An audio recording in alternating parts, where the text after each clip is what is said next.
السلام عليكم ورحمة الله تعالى وبركاته. يا سيد الأبرار حبك في دمي نهر على نهب الصبابة جاري لك يا رسول الله في أعماقنا قمم من الإجلال والإكرام. يا سيد السادات جئتك قاصدا أرجو رضاك وأحتمي بهماك والله يا خير الخلائق إن لي قلبا مشوكا لا يروم سواك.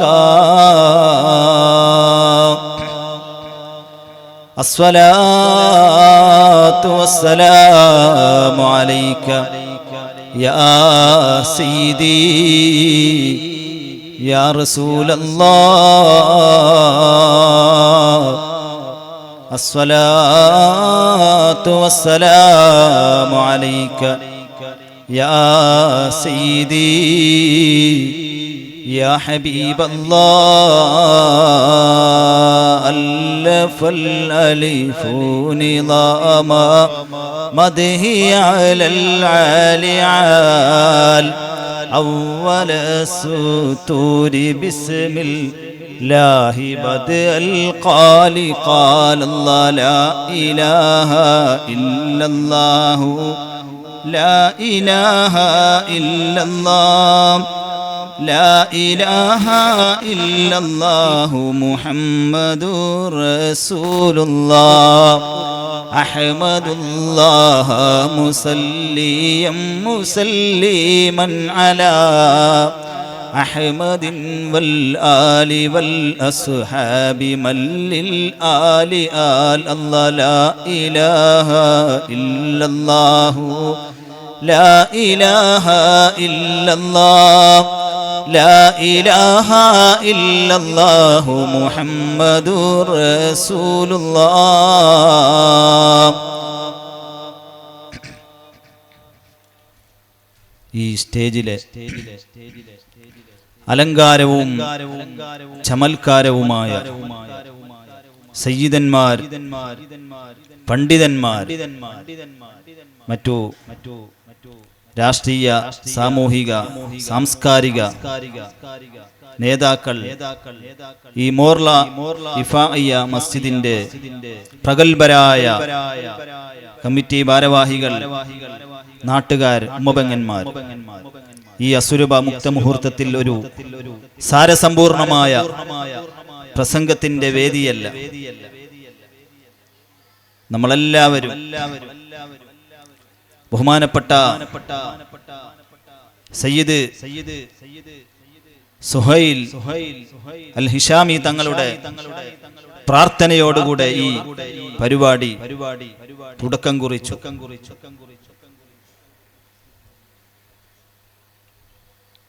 ഇൻഷാ അല്ലാഹ് അതുകൊണ്ട് തന്നെ ഒന്ന് രണ്ട് കാര്യങ്ങൾ പറഞ്ഞ് ഒരുപാട് ആളുകൾ ഇവിടെ സംവദിക്കാനുണ്ട്, പ്രസംഗിക്കാനുണ്ട്.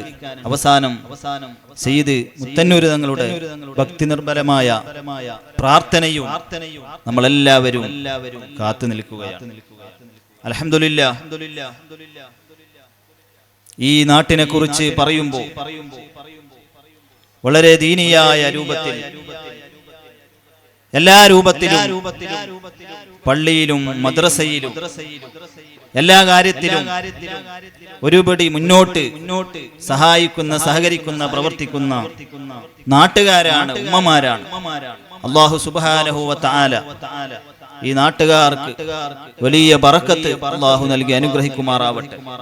നമ്മുടെ പ്രിയപ്പെട്ട, നമ്മളെ ഒരുപാട് സ്നേഹിക്കുന്ന സ്ഥാപനത്തിനെയും നമ്മെല്ലാവരെയും സ്നേഹിക്കുന്ന നമ്മുടെ പ്രിയപ്പെട്ട ബഹുമാനപ്പെട്ട അബ്ദുറഹ്മാൻ ഹാജി, അള്ളാഹു അദ്ദേഹത്തിന് ആഫിയത്തും ദീർഘായുസ്സും നൽകി അനുഗ്രഹിക്കുമാറാവട്ടെ.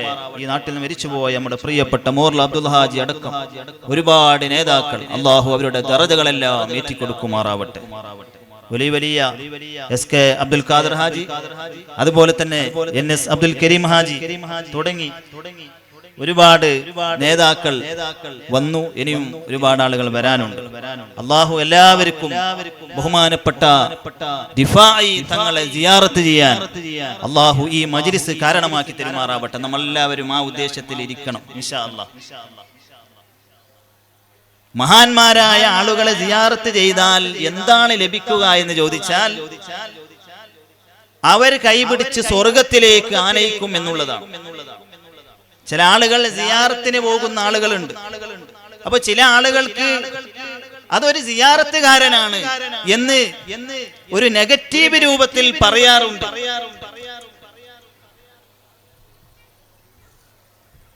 അത് ശരിയല്ല. മഹാന്മാരായ ആളുകളെ പിടിച്ച ആളുകൾ അവര് വിജയിക്കുക തന്നെ. ബഹുമാനപ്പെട്ട ഖാജാ തങ്ങളെ പിടിച്ച ഒരാളുണ്ടായിരുന്നു മലപ്പുറം ജില്ലയിൽ. ആ മനുഷ്യൻ ഖാജാ തങ്ങളുടെ സമീപത്ത് വർഷത്തിൽ ഒരുപാട് പ്രാവശ്യം പോകും. അങ്ങനെ വർഷങ്ങൾക്ക് മുമ്പാണ്. പിന്നെ അദ്ദേഹം ഗവൺമെന്റുമായി ബന്ധപ്പെട്ട് അദ്ദേഹത്തിന് ഫ്രീ ആണ്, ട്രെയിനിൽ ടിക്കറ്റ് കൊടുക്കേണ്ട ആവശ്യം വന്നിട്ടില്ല. അതെല്ലാവർക്കും അറിയുന്ന ഒരു കാര്യമാണ്.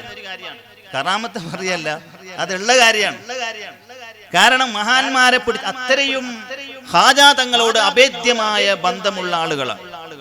ഈ ഇവിടുത്തെ തന്നെ ഒരുപാട് ആളുകൾ സാധാരണ അജ്മീറും മറ്റുള്ള സ്ഥലത്ത് നിരന്തരം സന്ദർശിക്കുന്ന ആളുകൾ ഈ നാട്ടിലുണ്ട്. അങ്ങനെ പല നാടുകളിലും. അപ്പൊ മഹാന്മാരെ പിടിച്ചാൽ അവര് വലിയ കാവലാണ്. ബഹുമാനപ്പെട്ട അഹ്മദുൽ കബീർ ദിഫാഇ തങ്ങളെ കുറിച്ച് പറയുമ്പോൾ അതാണല്ലോ മജ്ലിസുമാണല്ലോ. അപ്പൊ ബഹുമാനപ്പെട്ടവരെ കുറിച്ച് പറയാതെ ഈ പ്രസംഗം നിർത്താൻ അതിന്റെ ഒരു ബറക്കത്തിന് കുറവാകും. ബഹുമാനപ്പെട്ട അഹ്മദുൽ കബീർ ദിഫാഇ തങ്ങൾ ബഹുമാനപ്പെട്ടവരെ കുറിച്ച് പറയുമ്പോ ഏറ്റവും നല്ല സ്വഭാവത്തിന്റെ സൽ സ്വഭാവത്തിന്റെ ഉടമയാണ്. ആരാണ്? ഖുതുബുൽ അഖ്താബാൻ. വലിയ ഔലിയാക്കളുടെ വലിയ പദവി അലങ്കരിച്ച മഹാനാണ് ബഹുമാനപ്പെട്ട അഹ്മദുൽ കബീർ ദിഫാഇ റളിയല്ലാഹു അൻഹു. ബഹുമാനപ്പെട്ടവരുടെ ചരിത്രം ഇമാം ഷഅറാനി ഇമാം അവിടുത്തെ ത്വബഖാത്തിൽ കുബ്റ എന്ന് പറയുന്ന വലിയ കിതാബുകളിൽ രേഖപ്പെടുത്തുകയാണ് ബഹുമാനപ്പെട്ടവരുടെ ചരിത്രങ്ങൾ. ബഹുമാനപ്പെട്ടവര് കുഷ്ഠരോഗം ബാധിച്ച ആളുകൾ, തളർവാദം പിടിച്ച ആളുകൾ, രോഗികൾ, രോഗം പിടിച്ച ആളുകൾ, അവരെ സഹായിക്കുകയും അവർക്ക് വേണ്ട പരിചരണ നൽകുകയും ചെയ്യുന്ന ആളായിരുന്നു ബഹുമാനപ്പെട്ട അഹ്മദുൽ കബീർ ദിഫാഇ റളിയല്ലാഹു അൻഹു. ബഹുമാനപ്പെട്ടവർക്ക് ഒരു ഗ്രാമത്തിൽ അത് എത്ര ദൂരമാണെങ്കിലും ഒരു രോഗിയുണ്ട് എന്ന് അറിഞ്ഞാൽ ബഹുമാനപ്പെട്ടവര് ഒരുപാട് യാത്ര ചെയ്യും. യാത്ര ചെയ്തതിന്റെ ശേഷം ആ രോഗികളെ സമീപത്ത് പോയി 2-3 ദിവസം അവിടെ താമസിച്ച് അവർക്ക് വേണ്ട സഹായ സഹകരണങ്ങൾ ചെയ്ത് ആശ്വസിപ്പിച്ചുകൊണ്ടാണ് ബഹുമാനപ്പെട്ടവര് തിരിച്ചു വരാറുള്ളത്. അതുപോലെ തന്നെ ബഹുമാനപ്പെട്ടവരുടെ വീടിന്റെ അരികിൽ ഇങ്ങനെ നിൽക്കും.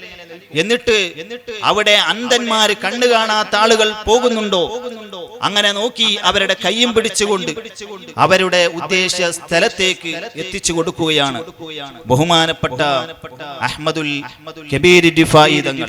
അങ്ങനെ ഒരുപാട് കാര്യങ്ങൾ ബഹുമാനപ്പെട്ടവരുമായി ബന്ധപ്പെട്ട് പറയാനുണ്ട്. സമയത്തിന്റെ അഭാവം കൊണ്ട് ഇൻഷാ അല്ലാഹ് ഞാൻ നിർത്തുകയാണ്. അല്ലാഹു സുബ്ഹാനഹു വ തആല നമുക്കെല്ലാവർക്കും ബഹുമാനപ്പെട്ട അഹ്മദുൽ കബീർ റിഫായി തങ്ങളെ ആ സ്വഭാവം സ്വീകരിക്കാൻ നമ്മളെ കൊണ്ട് പറ്റൂല, എന്നാലും അതിന്റെ ഒരു അരികത്തെങ്കിലും പോകാൻ അല്ലാഹു നമുക്ക് തൗഫീഖ് ചെയ്യുമാറാവട്ടെ. വലിയ സ്വഭാവമാണ്, എത്ര ഉയർന്നാലും. അതാണ് നമ്മുടെ ബഹുമാനപ്പെട്ട സുഹൈൽ തങ്ങൾ, നല്ലൊരു സ്വഭാവത്തിന്റെ ഉടമയാണ്. വലിയ സയ്യിദാണ്, എന്നാലും നല്ലൊരു സ്വഭാവത്തിന്റെ ഉടമയാണ്. നല്ല സ്വഭാവം നബി സല്ലല്ലാഹു അലൈഹി വസല്ലമ തങ്ങളെ കുറിച്ച്, അതുപോലെ തന്നെ മഹാന്മാരായ അജ്മീർ ഹാജ തങ്ങളെ കുറിച്ച്, ബഹുമാനപ്പെട്ട മമ്പുറ തങ്ങളെ കുറിച്ച് നമ്മളെല്ലാവരും വേദ പറയാറുണ്ട്. നമ്മുടെ സ്വഭാവം നമ്മൾ നന്നാക്കണം എന്നുള്ളതാണ്. ബഹുമാനപ്പെട്ട അഹ്മദുൽ കബീർ റിഫായി തങ്ങളുടെ സ്വഭാവം പറഞ്ഞല്ലോ. ആ രൂപത്തിൽ എത്ര വലിയ ഉത്തുംഗ സോപാനത്തിലെത്തിയാലും, വലിയ പണമുണ്ടായാലും, അതുപോലെ തന്നെ വലിയ ഇൽമുണ്ടായാലും, വലിയ സ്ഥാനമാനങ്ങൾ കിട്ടിയാലും, നമ്മൾ ജനങ്ങളോട് പെരുമാറുന്ന, ജനങ്ങളെ അവരെ സമീപിക്കുന്ന രീതി അത് മാറാൻ പാടില്ല. അല്ലാഹു സുബ്ഹാനഹു വ തആല നമ്മുടെ സ്വഭാവങ്ങളെല്ലാം എളിമയുടെ സ്വഭാവമുള്ളവരാക്കി, നല്ല താഴ്മയുള്ള സ്വഭാവമുള്ളവരാക്കി അല്ലാഹു അനുഗ്രഹിക്കുമാറാവട്ടെ എന്ന് മാത്രം പറഞ്ഞുകൊണ്ട് ഇൻഷാ അല്ലാഹ് ഈ വരുന്ന 28-ാം തീയതി വ്യാഴാഴ്ച അസ്തമിച്ച വെള്ളിയാഴ്ച രാത്രി നമ്മുടെ അൽമദീനയിൽ മാസത്തിൽ നടക്കുന്ന ബുർദ മജ്ലിസ് നടക്കുന്നു. നിങ്ങൾ എല്ലാവരെയും ഹൃദ്യമായി സ്വാഗതം ചെയ്യുന്നു. അല്ലാഹു സുബ്ഹാനഹു വ തആല എല്ലാം വിജയിപ്പിച്ചു തരുമാറാവട്ടെ എന്ന് മാത്രം പറഞ്ഞുകൊണ്ട് എല്ലാവിധ ആശംസകളും മംഗളങ്ങളും ഭാവുകങ്ങളും നേർന്നുകൊണ്ട് ആഖിറു ദഅവാന അൽഹംദുലില്ലാഹി റബ്ബിൽ ആലമീൻ. അസ്സലാമു അലൈക്കും വറഹ്മത്തുള്ളാഹി തആല വബറകാതുഹു.